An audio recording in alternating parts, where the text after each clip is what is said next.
Welcome to all in the room and on Zoom to our third seminar of the Aphasia CRE Seminar series.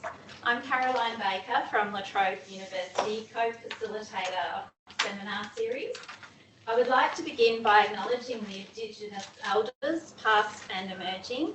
In addition, I would also like to pay my respects to the Wurundjeri people of the Kulin Nations, the traditional custodians of this land in which we meet today. We warmly welcome you, near and far. We are delighted to have Associate Professor Michael Walsh Dickey as our international visitor and speaker today. Before I introduce Mike, I'd like to cover some housekeeping. Please be patient and bear with us as we gather many attendees via many Zoom links. Apologies in advance if there are any disruptions to your viewing during the seminar, as some attendees may join in late via Zoom. Please remember to mute your microphone, turn off your video and minimise the Zoom gallery. This will enhance everyone's Zoom experience. Thank you. So, this seminar is being recorded on Zoom and will be available to access via webinar videos and playback on our website.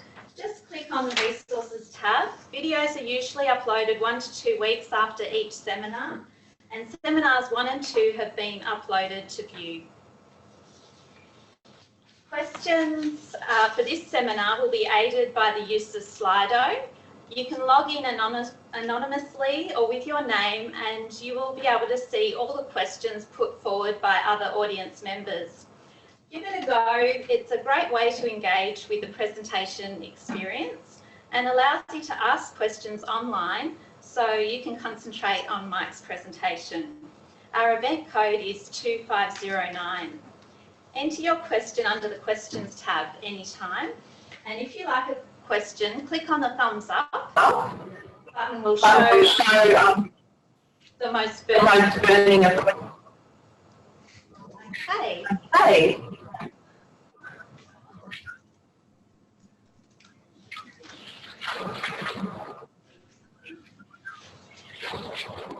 Could everyone please mute them? Thank you. Thank you.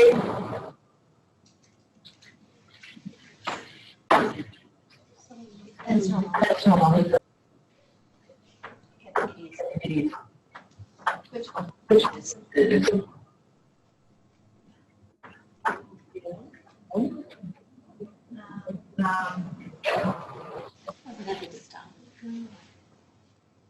The mic's picking up my voice, so.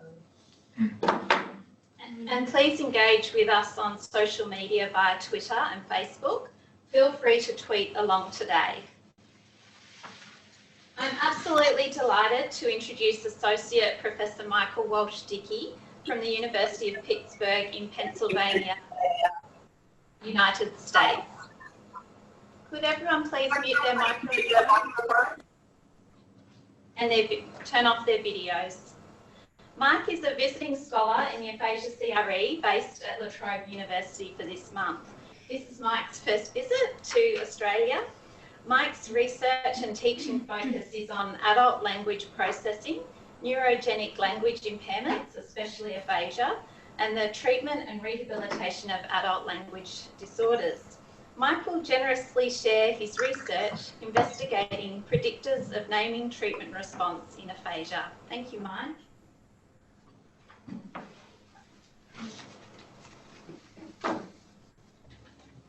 Thanks very much, Caroline, for the introduction. Thanks for joining me here today, both in the room and those of you who are joining us virtually. It is a great pleasure and honor to be here, to be hosted by Miranda and her team at the Aphasia CRE. My time here has already been delightful, and I'm looking forward to the interaction today and many interactions to follow. The work I'm going to be presenting today reflects the efforts of a lot of people. A number of them are noted here, and I want to say how glad I am to have the opportunity to share this work with you, which, as Caroline noted, is focused on trying to identify both person and practice-related factors which are associated with positive response to rehabilitation for aphasia. Now, as many of you here in the room and listening elsewhere know, naming deficits are a pervasive feature of aphasia. Impairments in the ability to find the words that you want when you want them. And naming treatment, which is focused on intervening on those deficits, may target one of two levels of encoding relevant to the production of words. The first of those is lexical semantic selection. Mapping from a concept or a set of ideas to a specific word that you're going to produce to describe them. Semantic feature analysis and related semantic verification, feature verification approaches are examples of therapies that target this level of encoding. In addition, in complement to that, there are therapies which target phonological encoding, translating those abstract word representations into sound, and phonetic production. Diane Kendall's photomotor treatment, as well as Elizabeth Rocham's phonological components analysis, are examples of these kinds of approaches. These two basic kinds of approaches to model-oriented naming treatment align nicely with current models of word production, which starts with activating a set of conceptual features, spreading that activation through bidirectional connections to a set of lexical semantic representations, which then feed forward activation to target phonological representations, which result in spoken production. As you can see from this diagram, there's partial activation of related but ultimately unsuccessful or competing representations.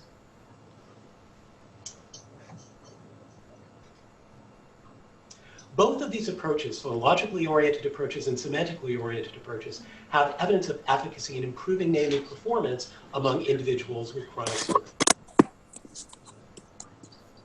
They have particularly strong evidence of acquisition of treatment targets, the treated words, the specific focus of intervention. They have more limited evidence of response generalization, that is, improvement on untreated but related items. Lizzie Nichols, in her landmark 2002 survey, identified that between a fourth and a third of people treated with one of these approaches showed evidence of response generalization. There's very limited evidence in the literature to date suggesting that these approaches result in stimulus generalization, the ability to use treated items in novel contexts outside of the specific treatment context. This is rarely directly investigated in naming treatment studies, unfortunately, as Webster and colleagues pointed out in their 2015 review. And it appears that additional treatment effort is needed in order to engender positive changes. So for example, the plus in CAD+, home training. Long-term maintenance beyond a month or 3 months after intervention is relatively rarely systematically investigated as well, which is a particular shortcoming in this body of literature, given that that is the kind of long-lasting change that we want to engender through aphasia rehabilitation.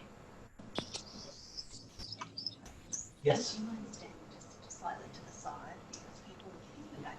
Oh, I'm sorry. Is that Present that way okay? So is this? Yeah. Okay. I mean, very expertly stage managed. Are we good? Okay, great. So people can see this is Super. Yeah. already No. on. All right. So happily, both of these phonologic and semantically oriented approaches have evidence of efficacy in improving performance, but all of them have significant variability in their outcomes in terms of which benefit the most and from what type of treatment. These two important questions remain unanswered in the aphasia treatment literature. And this quote here from Weisenberg and Mahoney illustrates this nicely. The large standard deviations that they observed in their 2009 meta-analysis are an indication that therapeutic gains are highly variable. As Nichols noted, we still have little knowledge as to what type of therapy works best for individual patient characteristics. And if our ultimate goal is targeted or precision rehabilitation, this is where we have to go. Now, for the rest of it, we're going to focus on one kind of lexical semantic focus intervention, in particular, semantic feature analysis. A reason for this is that Howard et al. In classic work from the 80s argued that naming treatments which target lexical semantic selection show especially promising evidence of promoting generalization. And the particular intervention that we're going to focus on is semantic feature analysis, which, as many of you know, provides repeated opportunity to generate relevant semantic features across a set of different categories, which stimulate conceptual and lexical semantic representations, facilitating word retrieval, ideally not only for treated items, but also untreated items which share some of those semantic features. Now, SFA has a large research base, Statriadu and colleagues in 2018, in a systematic review identified 21 published single subject controlled experimental designs involving 55 unique individuals with aphasia. And they reported that 82% of those individuals exhibited treated item improvements. They improved in their ability to name the particular items that they were working on. And furthermore, this particular intervention is very commonly used in clinical practice. So for example, in VA Pittsburgh healthcare systems, Pirate Intensive Aphasia Treatment Program, where I do some of my work, as well as being implemented in some online home practice platforms like Swati Kiran and colleagues' Constant Therapy. Now, this particular approach focuses on this first step of lexical retrieval of production, mapping from conceptual features via these connections, S-weight connections, which are implemented in a computational model developed by Gary Dell and colleagues, which we'll come back to in a little bit, to activate target as well as competitor lexical semantic representation. Now, SFA, like every other naming treatment, also exhibits significant variability in its response. But that opens up a particular opportunity for us as aphasia researchers. Investigating this variability carefully and identifying sources or markers of this variability can improve service delivery, and also critically, it has the potential to shed light on mechanisms which underlie SFA treatment response. And that's what I want to try to work toward during my talk today.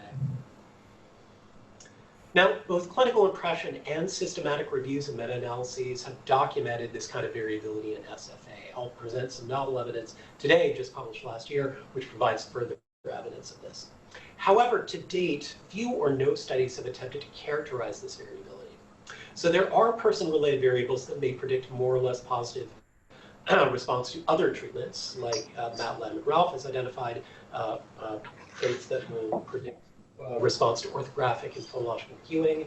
Natalie Gilmore, Swati Kiran and colleagues have looked at some predictors, non-language cognitive predictors of response to feature-based semantic treatments, but this hasn't been done in detail for SFA. In complement to this, these person-related predictors, there are also practice-related factors which may be predictive of how well people benefit from this particular intervention.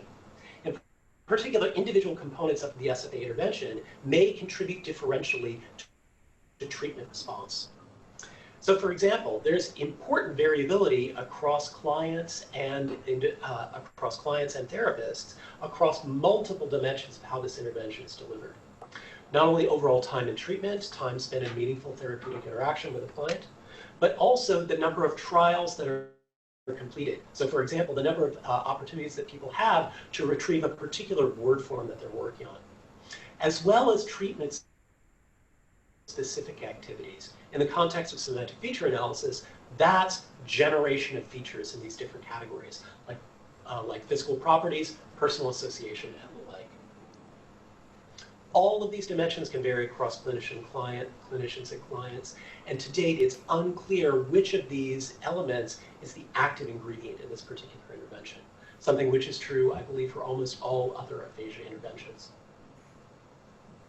In complement to these practice-related predictors, there are also important person-related predictors which have driven treatment selection in the aphasia rehabilitation literature for years. And in this case, I'm particularly interested in psycholinguistic or impairment level properties. The nature of word retrieval deficits may be important for characterizing variability in SFA response. It's common clinical practice to match the intervention with a level of deficit that your particular client exhibits. However, the evidence here for SFA is mixed. Positive SFA response has been reported for people with phonological, semantic, and a combination of phonological and semantic word retrieval deficits. However, others have reported the greatest benefit for people with semantic deficits for SFA and other semantically oriented naming treatments. The jury is thus still out.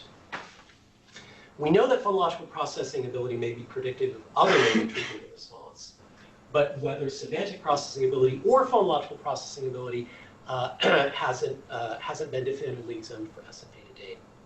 And answering this question, knowing which of these particular traits is important for conditioning SFA response, may give us important complementary insight into the mechanisms underlying SFA-related improvements. So that background lays the foundation for the specific questions which we're going to address today. First off, can we identify person-related predictors of response to SFA for treated items or ideally untreated items? The ideal case for rehabilitation is that people will improve not only on the specific words that you're working on, but also on untreated words, which are outside the specific scope of your clinical interaction. Second, what particular aspects of SFA intervention, time and treatment, or specific treatment activities contribute most to treatment response? Again, for either treated or untreated items. And finally, do psycholinguistic measures of semantic abilities, phonological abilities, or both predict SFA treatment response? Again, for both treated and untreated items. I'll address these questions over a series of 3 studies. I'll give you along the way a preview of another finding, which we just sent off the other day, and a large-scale preview of a new RCT, which we're just getting ready to launch, following up on the results here. So hopefully we'll get all the way through that in the next 33 minutes. Good luck. So the first study was published, was led by my study Gina Kike, my colleague Will Evans. It was published last year. This is a meta-analysis of SFA treatment outcomes. Now, evidence of SFA's efficacy comes primarily from multiple baseline single subject design studies. This sort of controlled single case experimental design studies that we know and love in the aphasia treatment literature. Now, those particular studies have an advantage because each subject serves as her or his own control across baseline treatment phases. And this means that these kinds of designs inherently take into account individual variability, which is a hallmark of aphasia.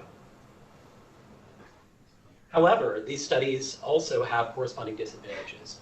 They may obscure person-level differences in SFA response because there's very rarely direct comparison across individuals within a single case experimental design study for their response. Furthermore, these studies may differ in dosage, the amount of treatment that's administered, as well as stimuli, whether the treated, untreated stimuli are semantically related to the treatment stimuli or not. Larger samples, or alternatively analysis approaches, which allow us to aggregate existing data, are required to address these kinds of higher order next step questions. There are existing systematic reviews, so Mary Boyle's 2010 review, as well as Stratiadou and colleagues' 2018 review, as well as a single meta-analysis, which is unfortunately in Korean, of SFA treatment studies. However, these have some systematic shortcomings. First of all, they use effect size metrics, which are a reasonable place to start as a measure of treatment effect. However, they are inherently limiting because they provide only one observation of a response per participant, which drastically limits your statistical power to examine your effects of interest.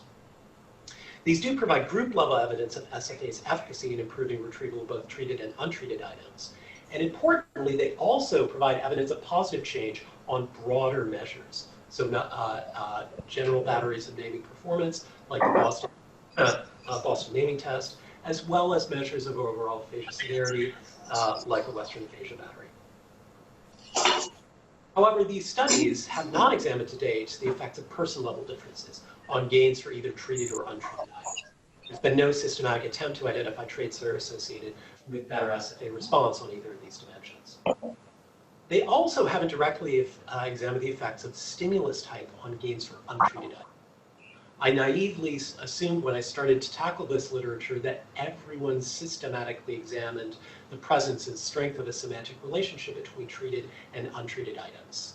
I was rapidly disabused of this notion. We don't know whether semantically related items exhibit greater gains across individuals with aphasia, as we would expect if FSA stimulates the semantic system. And furthermore, these studies haven't looked at the effects of varying levels of dosage. This varies widely across studies, and it's critical for optimizing treatment. In order to address these questions, we carried out a meta-analysis which examined probe-level naming data from 12 published single-subject controlled SFA treatment studies involving 35 unique people with aphasia. And we used logistic mixed effects regression models to measure the effects of both treatment-related and person-specific variables on probe performance. And what I mean here, very specifically, is the odds of a correct naming response as it's measured on each treatment day and how it was affected by the variables of interest, both treatment-related as well as person-related. This is a novel approach to meta-analysis, which hasn't been used before, but it leverages the rich data sets which are made available to us in these study designs in order to ask and answer some interesting questions. This is what we did, and when I say we, I mean someone else. Extracted from individual studies and the published figures or tables, probe-level data for both treated and untreated items. So the treated item data here represented by circles in blue, untreated items are circles in pink or purple, depending upon your screen at home. Now, I'll note that this particular plot is from a different kind of intervention. This is from the treatment of underlying forms. We actually have a new meta-analysis using this method, analyzing that body of literature. So be on the lookout for that. This particular technique is especially well suited to examining effects of dosage, varying amounts of treatments, operationalized as the number of treatment sessions. We can actually look at the learning curves, their slope, and potentially their asymptote. As a way to measure treatment. So in the analysis, after we extracted these data, we looked at treatment-related factors, which served as predictor variables or fixed effects from models. First off, we looked at treatment phase, baseline versus treatment, stimulus type, both treated and untreated, or generalization, and among the untreated items, semantically related versus unrelated, as well as critically, dosage, the number of SFA treatment sessions that have been completed, and how that conditioned the likelihood of correct response. Now, first, in order to get to the good stuff, let me tell you that among these first three sets of variables, these all had the expected effects. We saw better performance for treatment versus baseline, so people were more likely to name targets accurately during the treatment phase than during the baseline phase, which is a useful sanity check, if nothing else.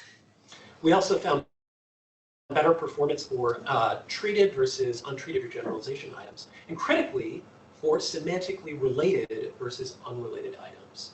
This is not something which has been documented systematically to date, but is important to demonstrate in order to establish the face validity of the intervention being targeted here.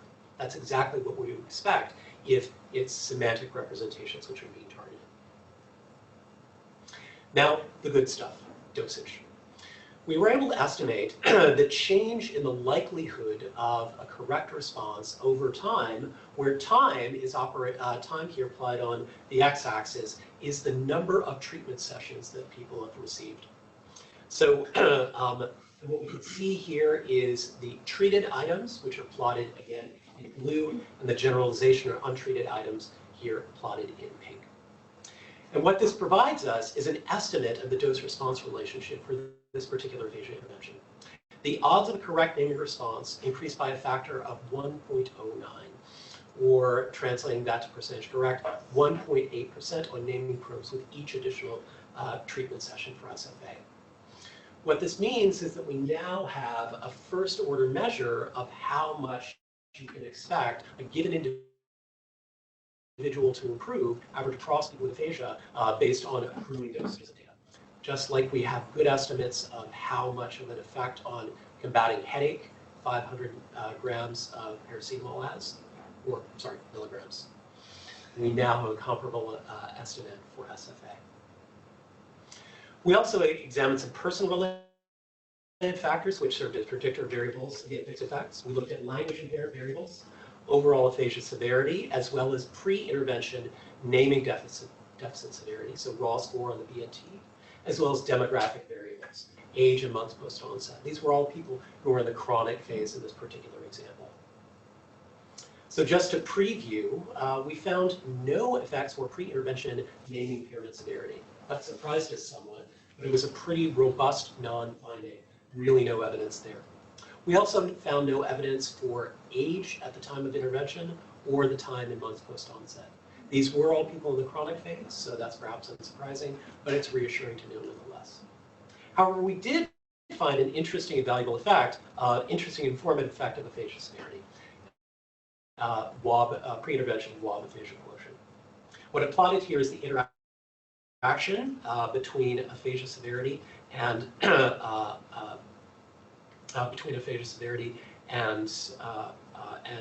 improvement on treated and untreated items. The panel on the left represents performance at baseline. What you can see is a steep upward slope for people with milder aphasia severity, but there's no separation between the treated and untreated items. That's kind of reassuring. At intervention, people who are less severely impaired show better naming performance, but there's no change, there's no difference in treated versus untreated items, which is good because they haven't been treated yet.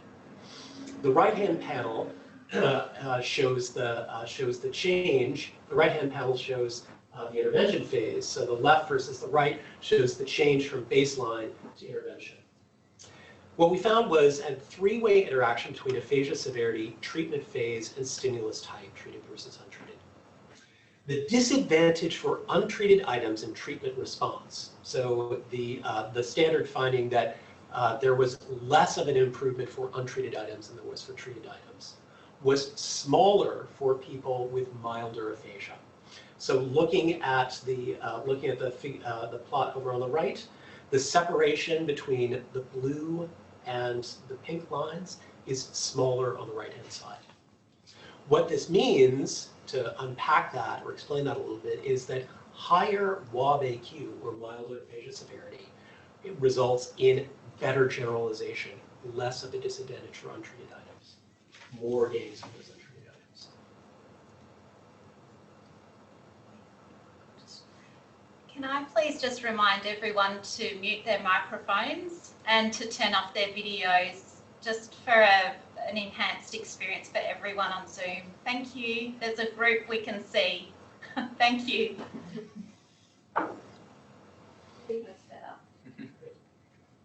So coming out of this first study, we have group level evidence for the efficacy of SFA, which expands on these useful existing meta-analyses and systematic reviews. We have evidence that SFA response generalization is greater for semantically related but untreated items. That's reassuring and is consistent with a hypothesized basis for SFA's positive effects: stimulation of the semantic system, spreading activation via repeated practice. And I'll note in passing that these methods can also be applied to other single subject treatment literatures, as I mentioned before. We also have now, for the first time, a detailed characterization of variability in an SFA response. It appears not to be affected by age or time post-onset, with the important caveat that we're looking at folks in the chronic phase. But we have identified a promising person-level predictor in aphasia severity. Milder aphasia is associated with better SFA response, more improvement, in particular, more improvement for untreated items. And it's worth noting that this is a measure which is easily available to clinicians. Some measure of aphasia severity is collected prior to intervention for every client.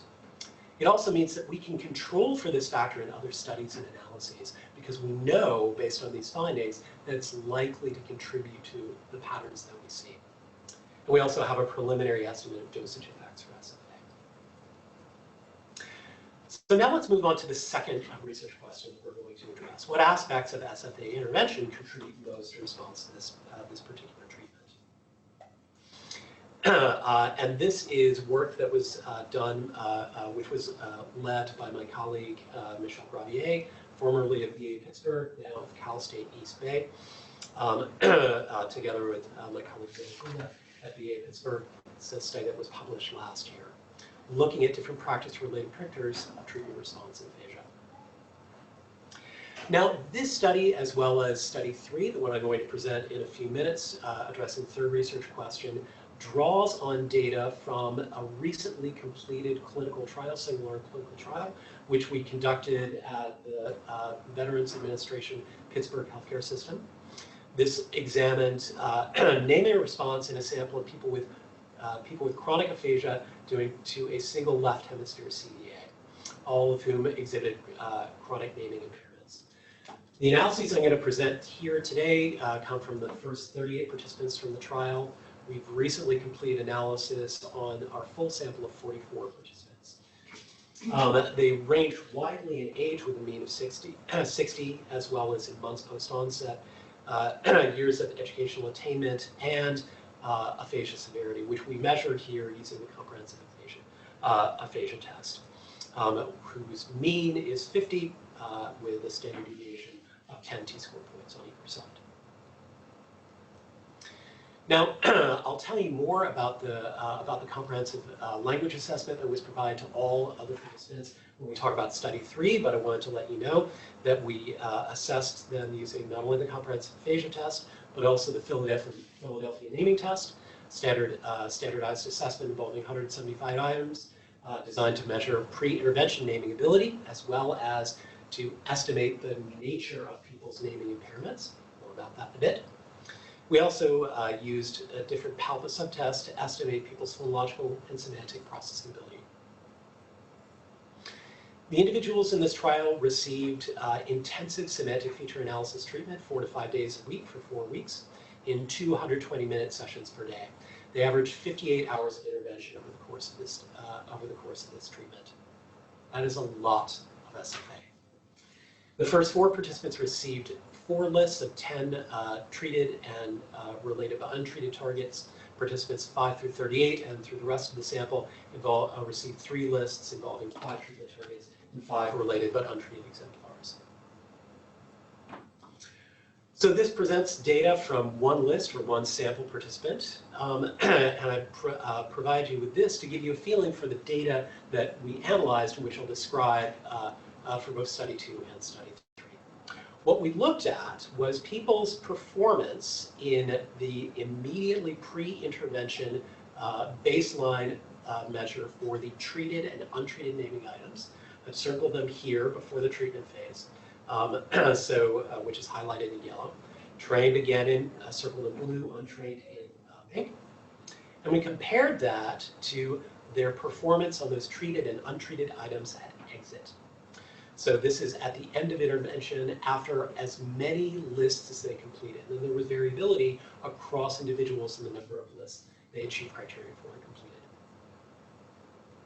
Now the analysis I'm going to talk you through here is analysis which my colleague Will Hula has led. I stand on my tippy toes to try to understand this as best I can.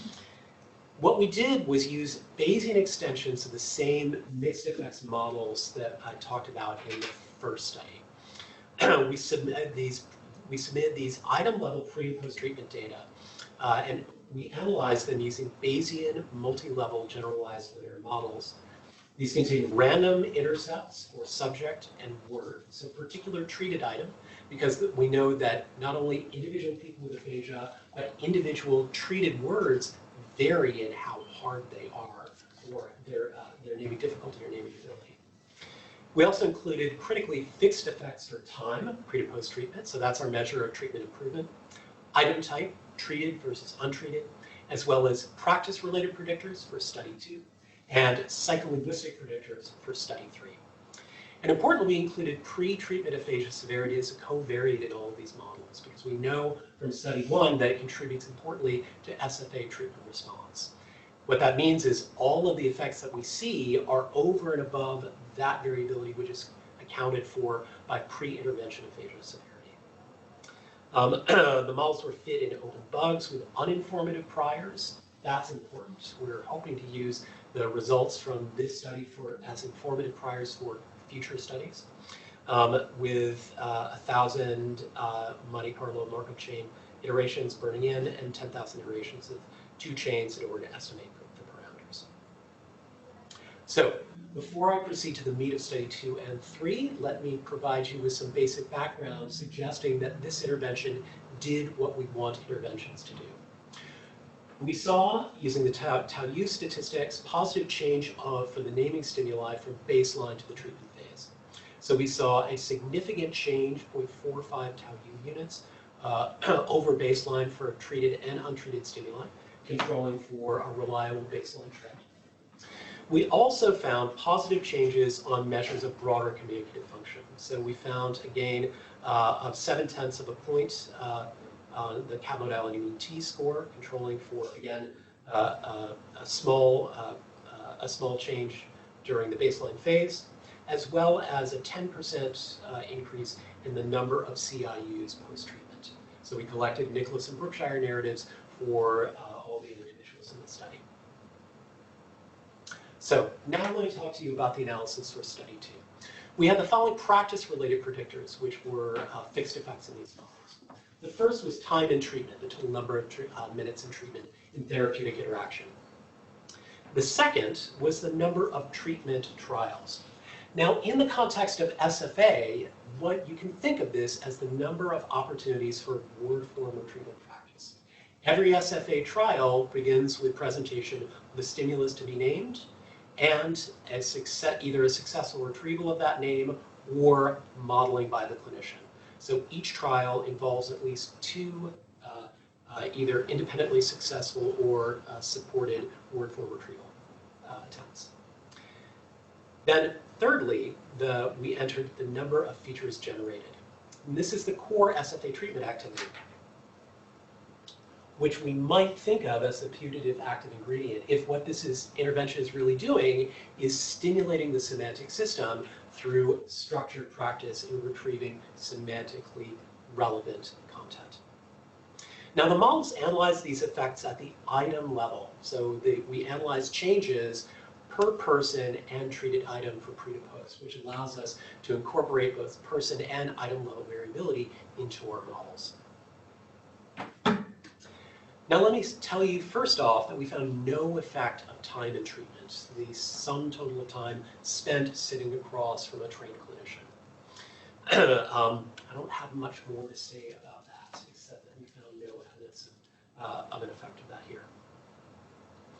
The effect of treatment trials and features generated was robust, and the effects were distinctive and of significant interest. Let me show you first the results from the number of trials. What I've plotted here is the change from pre to post treatment for treated and untreated items. Again, treated in blue, untreated in pink. And what you can see is, first of all, a robust effect of treatment. People got significantly better in naming items after treatment compared to before treatment. That is a useful sanity check. The intervention has its desired result. We've also replicated the common finding across not only SFA, but all naming treatment studies that there's greater improvement for treated than untreated items. What I've plotted here, by the way, are posterior probability plots. So these are the posterior probabilities of correct naming response, which are generated by the Bayesian model. What you can also see, looking at this figure, is that the effects of the number of trials that were completed were small. The separation between the triangles, the many trials, and the circles, the few trials, items, and participants, are small. There's not a large difference there. Let me show you that in a slightly different way. What I plotted here are the 95% highest density credible intervals for these estimates, for these posterior probability estimates generated by these models. What you can see on the top, again in blue, is the treated items. The untreated items are on the bottom. What you can see is that the many trials, items, and persons exhibited larger changes from pre to post, about a 50-point gain in predicted accuracy.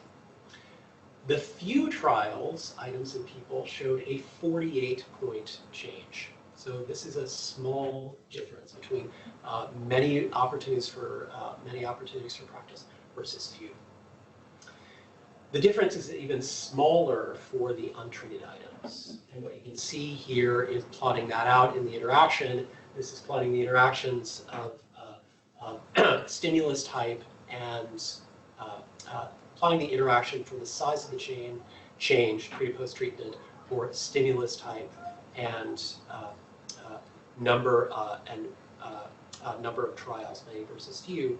You can see a small but statistically robust effect of more trials for the treated items on the left, but not a robust effect on the right.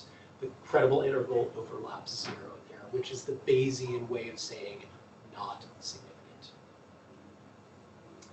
Now let's take a look at the effect for number of features generated. Here we find a very different pattern.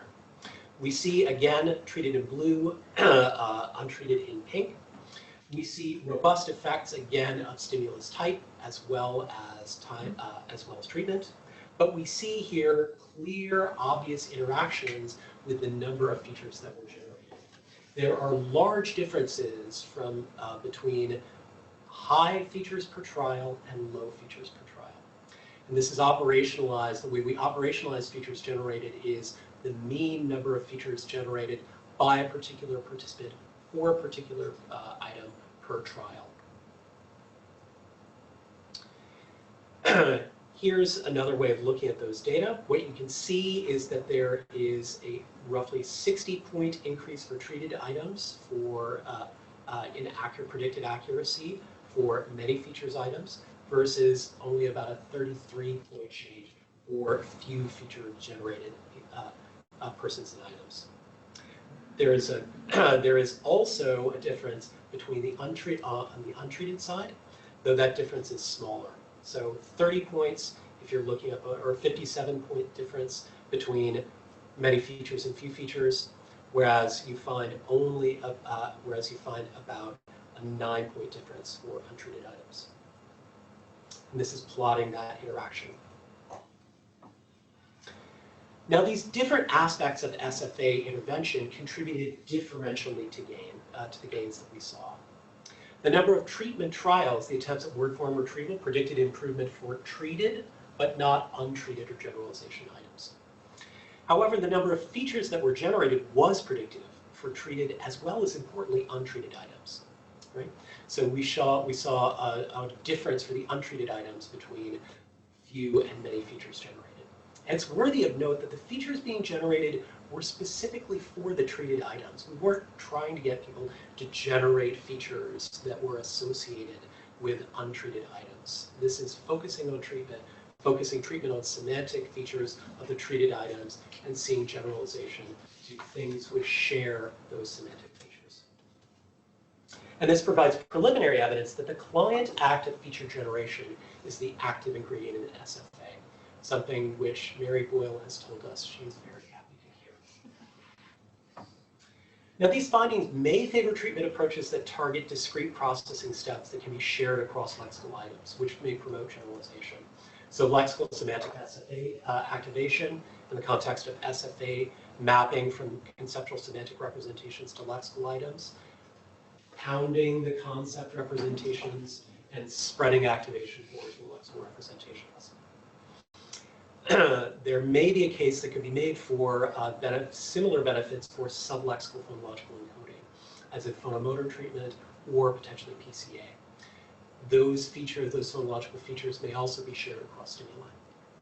It also has a very important clinical take-home, which is it's important to focus practice during SFA treatment on feature generation, dose form. So here's a teaser.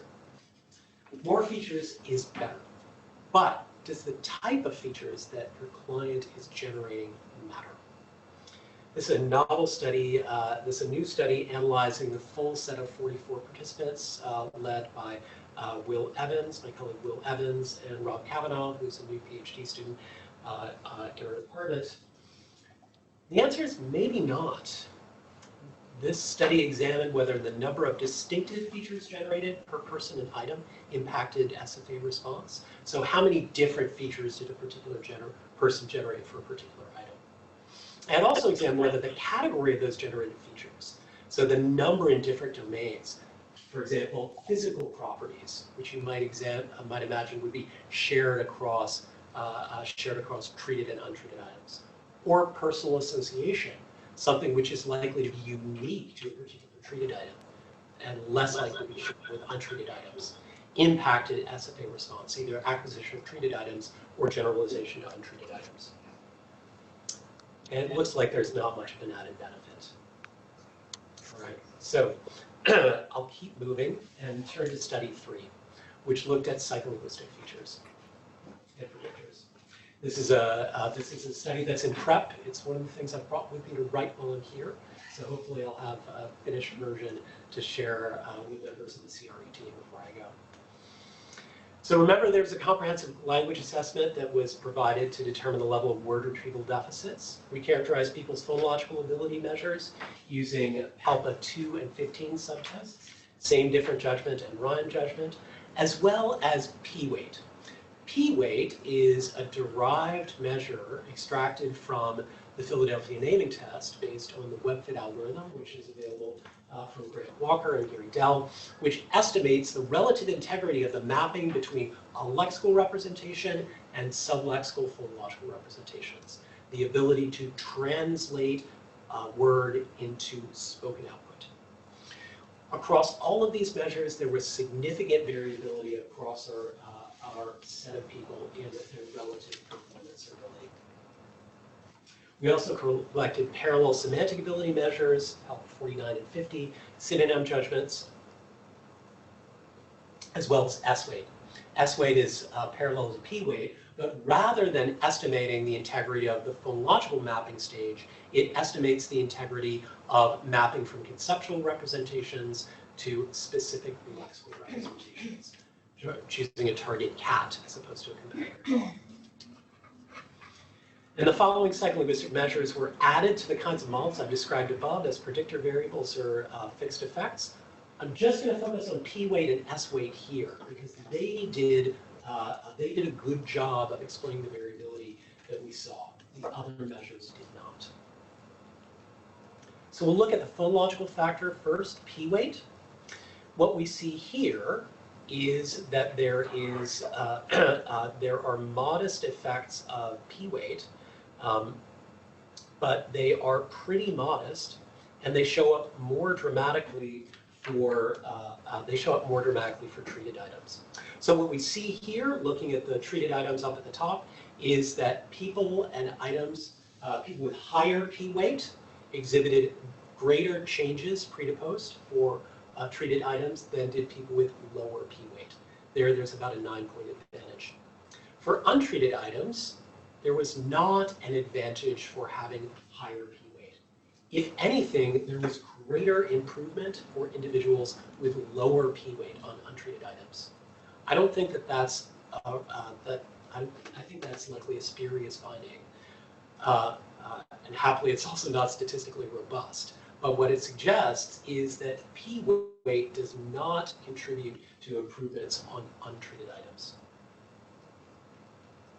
Looking at the semantic factor, S-weight instead, here we find a different pattern. What we see here is that people with higher S-weight improved more on treated items, so a 52-point gain for pre to post compared to a 45-point gain.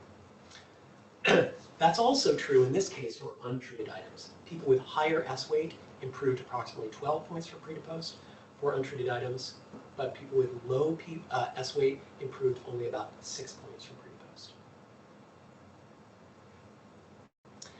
This means that the variability in the magnitude of SFA-related improvement that we saw in our sample is characterized also not only by practice-related factors, but these person-related factors, in particular, level of ability or deficit.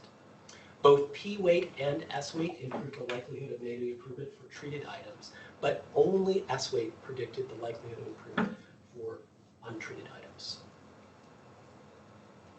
Whoa, sorry. And this provides us with some possible insight into the mechanisms at play. It's unclear whether SFA works by stimulating semantic representations, as I've been suggesting here, or instead by implicitly facilitating word form retrieval. Maybe you're just doing that a whole lot. and getting better because of it. The current findings suggest that both phonological and semantic processing contribute to improvement for treated items, but only semantic processing affects improvement for untreated items, which suggests that semantic processing ability mediates generalization for this intervention. And this is actually consistent with an observation by Myrna Schwartz and Adele Brecker from 2000. They found that S weight also predicted the likelihood of spontaneous recovery of naming. People with higher S weight showed more improvement. All right, to wrap up, study 1 suggested that we can identify a person-level marker of likely SFA response, and specifically the likelihood of response generalization, improvement on untreated items. And this particular marker is easily available to clinicians and can potentially inform prognosis. The results of study 2 suggest that variation in specific treatment activities also contributes to the variability in response that we see. Not only is more treatment better, but more specific practice is better. Study 3 shows that this variability in SFA treatment response is explained by variability in phonological and semantic abilities. Semantic ability appears to be especially critical for generalization response to SFA, extending the benefits to untreated but related items. Again, a goal, long-standing goal of aphasia treatment. And this is nicely consistent with both study 2 results, suggesting that stimulation of semantic representations through feature generation is a key ingredient, and with current models of lexical retrieval and its impairments in aphasia. More broadly, the work that we've done in exploring this variability has given us useful insight into the way that SFA operates in order to engender positive changes, and has provided us with a model that can inform future work. So speaking of future work, if the study 2 findings are really pointing in the right direction, if more features is better, can the active ingredient in SFA be manipulated directly to engender greater gains? And that's something we're going after in a newly funded RCT. We're aiming to do just this, assigning participants to a many feature versus few feature generation version of this intervention, and using both fMRI, task-based and resting state, and eye tracking visual world paradigm measures to examine changes in automatic semantic processing measured neurally and behaviorally pre and post-treatment. One thing you may have noticed, both those of you in the room and those playing along at home, the error bars on these plots are very wide. There's still a lot of variability to be explained. We need to examine the joint contributions of other factors, including neuropsychological factors, non-language cognitive factors, as well as neural variables, region-related and activation-based, if we want to dig further into this variability. But I hope to have convinced you that looking seriously at variability can give us serious insight into how aphasia treatment works and who it works best for. It takes many people, it takes a village of many to run a study. This is my village. Thank you to all of the people who contributed to the work, especially the people with aphasia who participated in our treatment studies. Thanks to all of you for inviting me here from my home, which sits beside a river. And thank you all for your attention.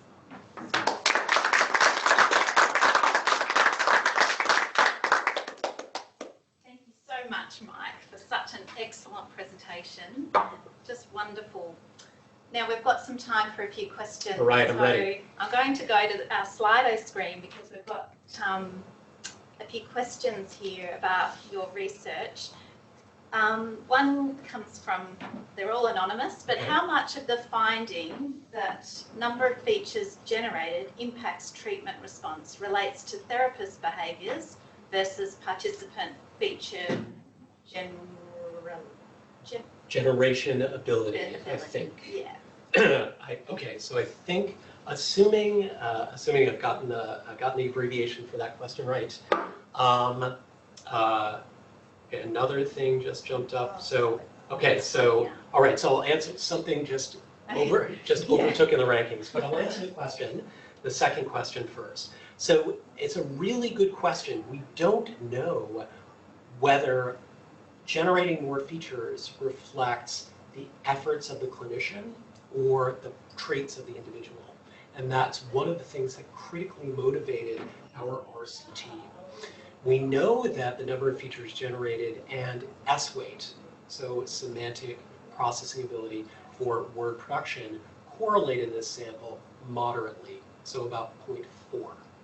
That suggests that there is a relationship between these two, which we need to dig into. One thing that I can say, there's a possible question, another possible interpretation of this question, which is how much of this is due to the skill of the individual therapist in eliciting features. And that we have some way to address from the existing data. So, and that's to look at the variability across the 3 different clinicians who administered this intervention and look to see whether there were meaningful differences across clinicians in the number of features which were elicited, whether that was independent. We haven't done that analysis yet, but it's one which this question makes me think is probably worth doing. Wonderful. All right. Would you like to answer the top question? Okay, so, yeah. Participant cognitive abilities trump semantic variables in response to SFA. That is the $64 million question. One of the things that we're doing now is going through and analyzing the results from our comprehensive non-linguistic cognitive battery for people with aphasia and to see how that predicts treatment response using the same sorts of models and methods that we've used thus far. We are in a position, I think, at this point, we've got a rich enough data set so that we can probably not throw S-weight into the hopper with all of the cognitive variables at once, but rather once we reduce the number of potential cognitive predictors to a more manageable set, either through PCA or some sort of data reduction approach, or simply by identifying which of the variables is most strongly predictive, we then could go and enter S-weight and those cognitive variables into the same model and pit them against one another. I think that kind of analysis would get at this question. Great, thank you. And what about the second one? Do participants value a 10% increase in the CI use from 58 hours of SFA? Yeah. This is an excellent question. So I can answer that from partially from an anecdotal perspective and partially from a satisfaction, sort of a participant satisfaction survey perspective. So we have never asked people directly about their increase in CIUs. However, we have asked them to estimate their own communication ability, for example, through use of the ACOM developed by my colleague Will Hula, as well as to report their own satisfaction with their experience in the treatment and their improvement. So we can say that people, for their self-reported communicative function measured via the ACOM, there are robust improvements, and people also report greater satisfaction. However, it's important to note we have not systematically collected in this first study either communicative satisfaction or quality of life measures. That's a real hole in our work to date.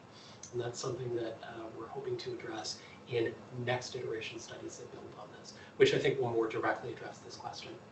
Great, thank you. And one more, can you clarify the evidence suggests to elicit generating many features within a few categories or more different types of features, more categories? Yeah, that's a great question that relates to that the teaser that I dropped along the way, the Evans-Kavanaugh et al.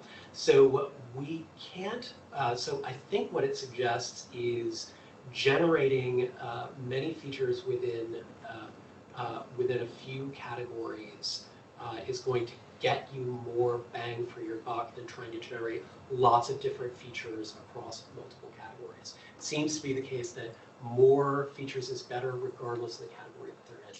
Now that said, there are some categories that are inherently limited in the number of features that can be generated in them. So group or category, if it's a fruit, it's a fruit. There's not really much more that you can do with that there. So there's tension in that regard. Thanks so much, Mike. You've answered all our questions. Okay. So All right. thank you. I'll just end with our concluding slide. Thank you very much. About next time.